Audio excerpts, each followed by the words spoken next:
Good day mga kanegosyo. Magninegosyo ka ba ngayon at kukuha ka ng commercial space sa mall pa yan o palengke pa yan, malapit pa yan sa foot traffic? Ito, panoorin mo tong video na to at tapusin mo. Sigurado marami kang matututunan. By the way, ako nga pala si Jepoy, isang negosyante. Isa rin akong DJ. Kung kailangan nyo pa ng DJ sa club, sa bar, sa event, message lang kayo dito or comment lang kayo mga kanegosyo. Hindi ako vlogger, hindi ako influencer, isa po akong content creator. Bilang negosyante, meron akong 10 taon na karanasan na pagkalugi sa pagninegosyo. Tunay na negosyo lang, hindi networking tulad ng sari-sari store, barbecuehan, bilyaran, rental. Mga kanegosyo, kung kukuha ka ng commercial space ngayon, lalo na SM, mall, kailangan mo agad magbayad ng 12 months dyan. Down payment yun. At hindi yun marerepand mga kanegosyo kung malugi ka man o hindi. Kung kukuha ka naman ng, kung kukuha ka naman ng space sa hindi sa mall, yung 1 month deposit, 3 months advance, halimbawa 15K, 60K agad yung ilalabas mo, wala pang mga pagpapagawa ng physical store yan, wala pang pagpapagawa wala pang bayad sa tao yan, ang laki na agad ng puhunan mo ilalabas mga kanegosyo. Much better na ibigay mo na lang yung pera sa landlord mo, wag ka na magnegosyo, kasi ganun din yan lalo na ngayon mga kanegosyo, kasi simulan mo muna online yung negosyo mo bago ka kumuha ng commercial space. Kung kumita ka online, tsaka ka kumuha ng commercial space.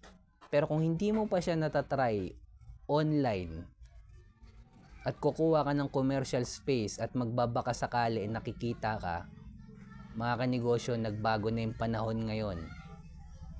Hindi na advice sa mall na kumuha ka agad ng physical store, lalo na sa sobrang laki ng mga bayad sa mga physical store na yan.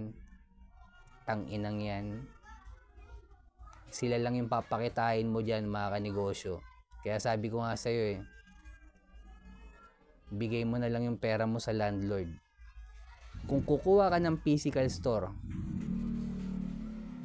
siguraduhin mo muna na kumikita na yung negosyo mo online. Jepoy, kailangan talaga ng physical store Pwede mong itry, hindi ko naman pera yan, pera mo naman yan. Hindi naman ako yung malulugi. Pero mga kanegosyo, nagbago na po. Simula ng pandemic, after pandemic pala, ang negosyo ngayon. Mga 10 years ago, 2015, ma-advise ko sa'yo kung maganda pa kumuha ng physical store tulad ng ginawa ko dati. Kaso ngayon mga kanegosyo, after nung pandemic, ultimo anak mong bunso, kapatid mong bunso, lolo't lola mo, tita-tita mo na matanda na, lahat marunong ng umorder online. Kaya sikapin natin, pakitain muna natin yung negosyo natin online. Kung gusto mo talagang kumuha ng physical store, siguraduhin mo muna na kumikita na online yung negosyo mo. Kaysa simulan mo yan ng physical store. Kaya kung magninegosyo ka ngayon mga kanegosyo, original content, kasama na sa trabaho natin yan bilang negosyante. Focus in one, hanapin yung community mo through original content.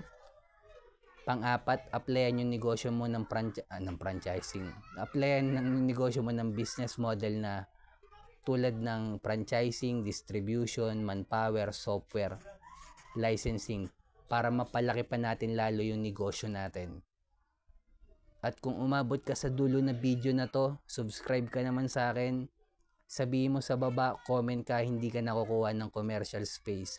Heart mo na rin tong video ko. Bilang negosyante, Kung dumadanas tayo ng pagsubok or struggle, huwag natin kalimutan mag-pray kahit anong religion natin. Ingat tayong lahat. Peace.